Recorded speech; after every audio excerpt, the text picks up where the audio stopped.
دور بلاد كهر ولا سكوش هم بدين حتى ديجان كنا معاد كتي بيلف على ده ولا قبليها إما كانت تي بيلف تي بقى ولا كلا جدنا يا وقف كتي بيلفدو يا والله كاس ولا لا يا بنين وقال جلانجل كيسو نعاد يعني وقبل دون يا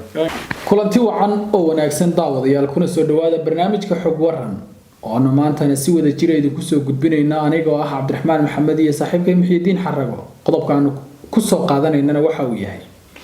wararkii ugu dambeeyay guud ahaan xaaladda Itoobiya ra'iisul wasaaraha Itoobiya Abiy Ahmed oo shir uu isugu yeeray madaxda maamul goboleedyada ama kililada dalkani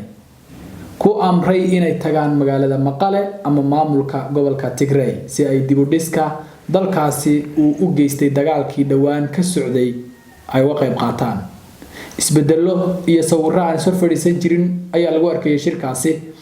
oo ay ka soo qayb galeen madaxweynaha gobolka Tigray Getachew Reda dhanka kale waxa la sheegayaa colaadii ka taagneyd oromada u dhaxaysay jabhadda Ola ee Oroma Liberation Army iyo dawladda federaalka Itoobiya wada hadal uga furmayo dalka Tanzania waxa la sheegayaa in wada hadalkaasi iyo shirkaasi ay gogoshiisa dabada ka riixayso dawladda Mareykanka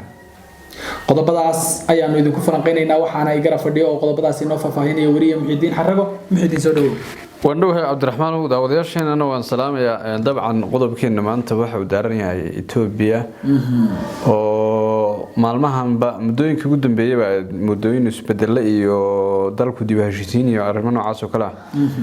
ay ka socdeen kadib markii dagaalkii labada sano socday TPLF iyo dawladda dhexe laga soo laabtay talaabo kale Abiy qaaday baa jirtay ciidamadii deegaanada inuu dhahay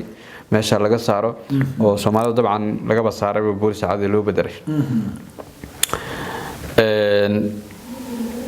maanta warkeenu dabcan wuxuu daaran yahay kulan uu madaxweynayaasha deegaanada Itoobiya uu isugu yeeray ra'iisul wasaaraha dalku kaasoo oo ka dhacay magaalada Addis Ababa ee xarunta dalka dabcan madaxweynayaasha deegaanada oo dhan ayaa la isugu yeeray waxaana kamid ah madaxweynayaasha ka Soomaalida Mustafa Umar iyo sidoo kale Getachew Reda oo ahaa hogaamiyaashii TPLF waliba afayeenkooda waxyaabaha markaa imika aad loo leeyahay waxa kamid ah baraha bulshada iyo dadku aad u hadlayaan oraha waxay soo qaadanayeen siyaasadda waji ma leh Mustafa mowqifkiisa halkii ka taagnaa TPLF xitaa waqtiga mucaaradka niman aad uga siyaasad fog yahay bay ahayd oo aad u mucaaradi jiray dagaalkiina waan la soconay luuqadaha ku hadli jiray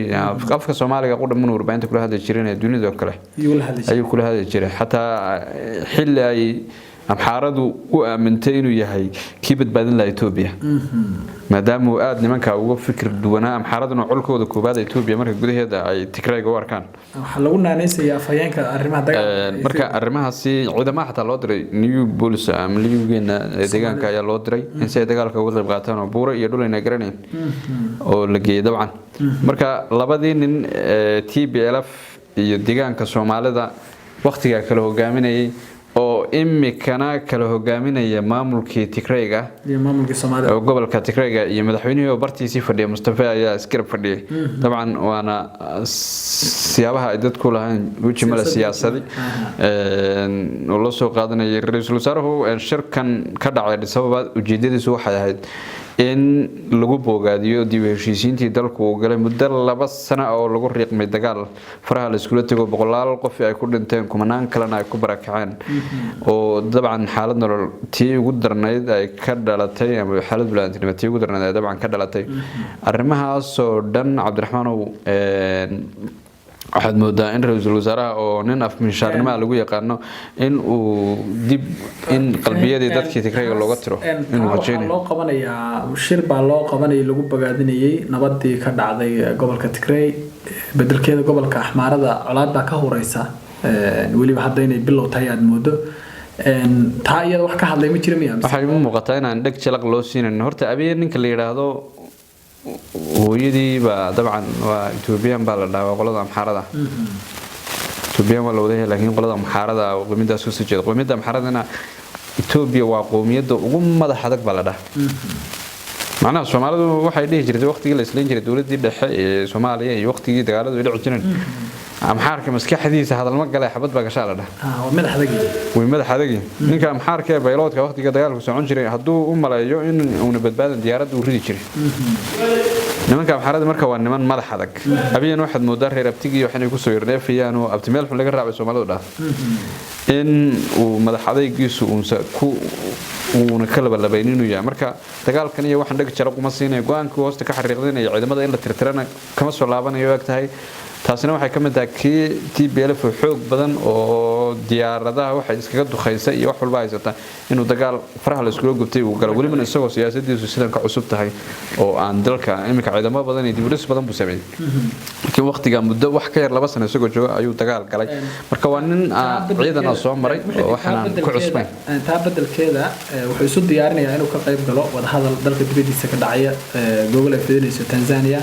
oo isaga iyo xooga oromada ee mucaaradka ee door ku jira oo laana lagu magacaabo ay galayaan horta intaanan u gelin wada hadalka dib baan uga soo laabanayna ra'iisul wasaaraha dabcan shirkaasi madaxda uu isugu yeeray baan rabaa inaan in yar laqmiyo shirkaas dhammaan madaxweynayaasha deegaanada ayaa la isugu yeeray ujeedada shirka la isugu yeeray waa bogaadin heshiiskii TPLF iyo dawladda dhexe sidoo hirgeli lahayd si loo sii xoojin lahaa dabcan uu hirgalaba xoogiisa laakiin siduuna madmadow uga iman taa markaa waxa ay ogtahay TPLF maadaama madmadow dalka uu jiro am xarada kacsan tahay Soomaalidu iyadoo qaadatay oo ciidamada dib haweyn baa lagu sameeyay maadaama la yiro guux iska jiro intii TPLF inuu guuxaasi saameyn ku yeelanin oo iyaga maarta la sii nadiifiyo oo ayna dib u soo cusboonaysiin boogtoodii hore hadii ay dalka uu hadana xaalad kale u galo inay iyaguna ayna dib u soo kacdeen marka waxaad moodaa in la sii xoojinayo oo la sii loosinayo dagaalkii iyo wixii TPLF dhacay madaxweynayaasha deegaanada ayuu ra'iisul wasaaruhu si aad u faray ama uu si aad ugu faray in ay tagaan magaalada Maqala halkaas uu ku soo dhaweyn doono madaxda Tigray oo Gadajo Reedo madaxweynaha ku meel gaarka loo doortay uu dabcan qaabili doono madaxdaas ujeedada loo geeyay Maqala waxay tahay Soomaalida ka mid ah oo la ogaa Maqala iyo TPLF iyo wixii saacad laakiin Ethiopia waa meel iska maartay kolba sida ay tahay waa laydo kolba waa sida ay tahay shalay ninka caayis maanta waa amaani kii aad shalay amaanaysana maanta waa caay marka Tigrayga waan la soconay dhowr bilood ka hor in dadkeena iyadoo waxba idin ka dhaxaynin Tigray dadka lagu shaambadeyn jiray xukuumadda dhexe ruuxay nacdo adoon waxba idin ka dhaxayn wayna nacdaa waxay jeclataan dhowr bilood ka hor waa la isku shaambadeyn xataa deegaankeena mucaaradka TPLF ay dhahay waa la qabanayaa imikana TPLF lafteedii baa la kala gadanayaa qofka TPLF u dhow kaas waa la leeyahay waa nin galgalangalkiisu uu caadi ahayn waa la doonayaa madaxweynaha baa aragtay inuu ag fadhiyo sawir si uu la galo marka arinta kan ra'iisul qabtay marka arintan TPLF lagu sasabayo in lagu bogaadinayo nabadaas maxaa kale oo daaranaa waxa uu daaran yahay dabcan madaxda ayuu isugu yeeray in ay tagaan magaalada Maqala madaxda ujeedada u tagayaan waxa weey inay halkaan ka soo arkaan xaaladda nololeed ka jirta burburkii gobolka ku dhacay inay arkaan marka ay kala qayb qaataan marka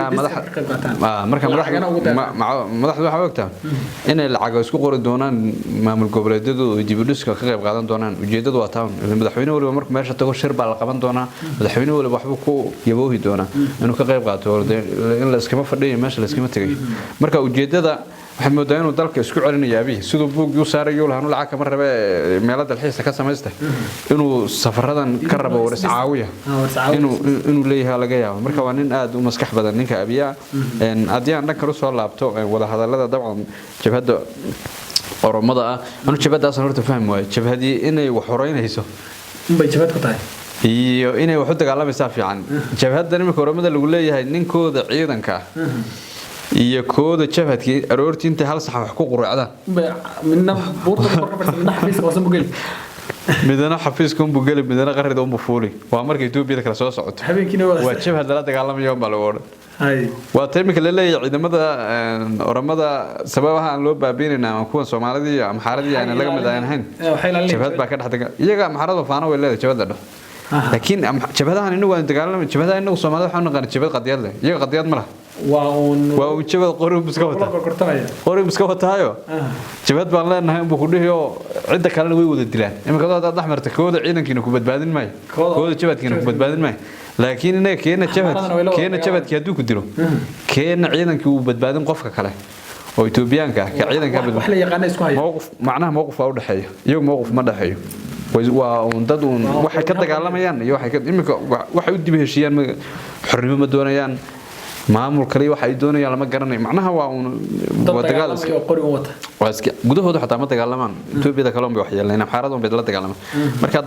dabcan jabhadaas mowqifkeedu uusan aad mid weyn uusan ahayn warigeedna iska dagaalanto iyadu waxay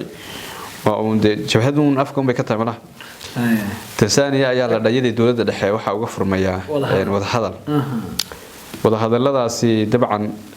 waxa la rajeenayaa inuu sidii ku TPLF oo kale uu mar dhalo awood badan ma walaha jabhadan TPLF awood bay lahayd khibrad dagaal bay lahayd Itoobiya qabsatay 9-kii waxay ugu fadhiyeen niman dagaalama karaya kuwa mana dagaalamaan waxna nabadna ma qaataan mana dagaalamaan xilka soo fadhiya marka wada hadaladan waxa dabada ka riixaya la leeyahay dawladda Mareykanka oo dabcan Itoobiya waqtiyadii dagaalka aad u cambaaraynaysa Abiy iyo xukuumadda dhexe laakiin intii dambe aad moodo in ay dana gaar ka leedahay sababaha danaha gaar uga leedahay Itoobiya China iyo Mareykanka isku yarhayo Itoobiya kheyraad kale weyn malaha bun ay soo saaraan oromadu mooyaan shidaalkan gobolada Soomaalida inta aan bay ku dagaalamaan ogaadeen iyo Bansil miya la dhax marka inta aan bay ku dagaalamaan waxaan xasuustay sheeko nin macallinaha arday malaha meelaha jaamacadaha Itoobiya maqalayaan meelaha garan maayo su'aal buu dabeetana weydiiyo ardayad ba su'aal weydiiso adigu ma su'aashii markay isku celiyeen bay waxay dhibsatay marka buu show macallinku weydiiyay mustaqbalkii waxa ku aadano marka way xanaaqdo waxay dhaaday adiguna shidaal ogaadin leeyahay baad ka sheekeynaysaa iyo gobolada Soomaaliyeed anaguna mustaqbalkana aanu shidaalkaas ku xidhan yahay macnaha laanshaha isaasinaya Itoobiya ardaydood waxa ka dhacay kheyraad shidaalka ceelka halka ah wiilka geela ku raaca ku dulooday intaas bay macnaha dawladda dhan ku socotaa marka China iyo nimankan kale shidaalada iyo waxyaalahaas bay rabaan in qolo soo saarto wayna ku tartamayaan dunida nimanka China iyo nimanka Mareykanka uu loolan ganacsi ka dhaxay marka Mareykanka ay dabada ka riixay la leeyahay Tansaaniya uu ka dhacayaa wada hadalkaasi dabcan waxya qodobada wali meena dadka la wadaagin ama wali lama wadaagin laakiin wax weyn la iskuma hayo dagaal toosina ma socdo marka Abiy marka dabcan inahaas ay wada marka Abiy kulli dibhabeynta Abiy wada waxa kamid ah mid ciidamada ma dhaqan gashay ciidamada dhaqan gashay Soomaalida soo kan taliyahoodii loo magacaabay komishineerka booliska ciidankii way joogaan meelahan bay joogaan ciidan meelaha imika jooga jiray gudaha magaalada Dareeska wali laga bedelin gudaha magaalada bay jooga hal marba malaha Dareeska kale in loo soo saaro bay noqonaysaa laakiin oraydu way qaateen oo iyagu mar hadii hogaankooda in la bedelay xagga Soomaalida waxa kama jirta cafartii oo nimankan kale namxarada wax ka soo cusboonada ma jiro laakiin waxa ogtahay inaan dhagi jilaq loo siinin inuu Abiy kiis walwala uu dagaal ku qaaday kii kalena uu nabad kula waday marka waxa ogtahay inuu boqortooyadii ay soo noqoto xil salaasiye sidii uu dhaw intuu 20 sano gigta ka galay marka dambe ama xubal laga tuuray aad iyo aad u mahadsan yahay kaasina wuxuu ahaa wariye Muxidiin Xarago oo inooga xog waramayay xogii ugu dambeeyay ee dalka Itoobiya iyo shirka ama yabaha dhaqaale ee laga qayb qaadanaya dib u dhiska gobolka Tigray kaasoo maamulada madaxda maamul goboleedyada Itoobiya ay ku tagayaan magaalada Maqale iyo dhanka kale jabhada Oola oo wada hadal uga furmay dalka Tansaaniya iyo xukuumadda Itoobiya tan barnaamijka ka xigay soo noqon doona waxaanu si wada jiray ku leenahay isma dhaafno